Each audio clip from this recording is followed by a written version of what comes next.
Irgi laukia galbūt pasveikinimo, pasakyti labas vakaras, aš vakar noriu susipažinti, nieks jau nepaspaudė rankos, labas vakaras, ponė, kaip gyvenat?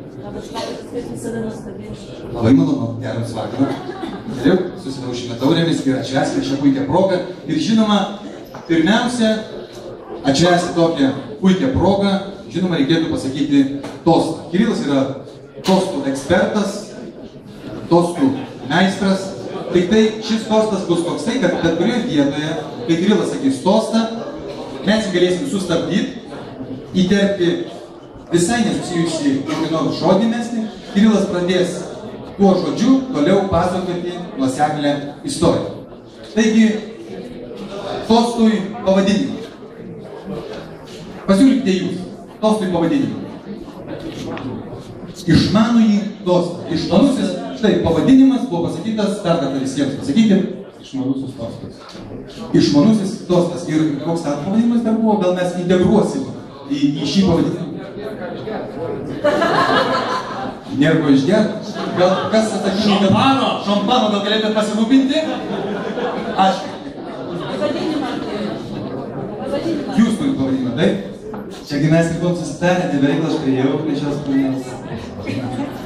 Išmanymas dugne. Puikiai. Sujungime, kadangi jūs sutiksite, kad papildymą, ne, čia buvo išmanus išmanymas dugne. Tostas. Taigi, sveiki visi mūsų prieglaudos gyventojai, sveiki visi, kurie dėl tam tikrų priežasčių atsidūrė šiandien dugne. Dugnas iš tikrųjų vieta yra nemaloni, ir dugnas kaip ir Nokia sujungia visus, ir turtingus, ir neturtingus, ir protingus, ir neprotingus, kaip ir degtinė, ir visus sulygina, tai šiandien mes visi čia esame lygus. Stop, žodį sakykime. Oskaras. Oskaro įteikimo ceremonija visą laiką pasižymi blizgumu, prabanga. Mes šiandien dėja prabangos neturime. Šiandien mes esame apriboti materialinėmis priemonėmis. Bet kokį žodį nesusijęs. Psichiatras. Ir net psichiatras mums atrodytų gali nepadėti. Bet mes nepasiduodam, dėl to, kad esame išdidi tauta, stipri tauta, ir mes turime ieškoti priemonių, kaip iš to dugno galų gale kapanotis. Dėl to, kad... Kankorėžis. Dėl to, kad konkorėžių sotus tu nebūsi žmogau. Ir tam, kad išbristi iš to dugno, turi imti skirtingų priemonių. Ir viena iš tų priemonių tai yra... Nokia. Ir Nokia yra viena iš tų priemonių. Kai mano draugas, bičiulis iš Amerikos, jisai dirba coachingė, Kubilius. Sutiko kubilių, jisai sudūrė absoliučiai neviltį.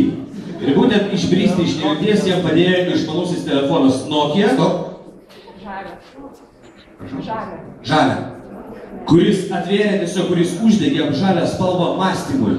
Ir tada mąstymas pasidarė absoliučiai sumanus, nes naudodamas telefoną, jisai galėjo tiesiog susisiekti su kuo tik tai nori, kada tik tai nori. Čia pat kalbėti Suomija.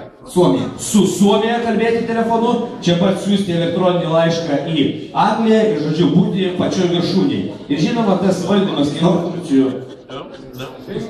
Pingvinas. Ir pingvino, reiškia, funkcijų iš karto padėjo jam tapti išmaniu. Taigi, išgerkime už išmanumą.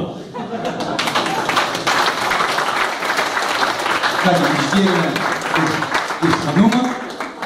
O dabar norėtume jūsų paprašyti, pasakyti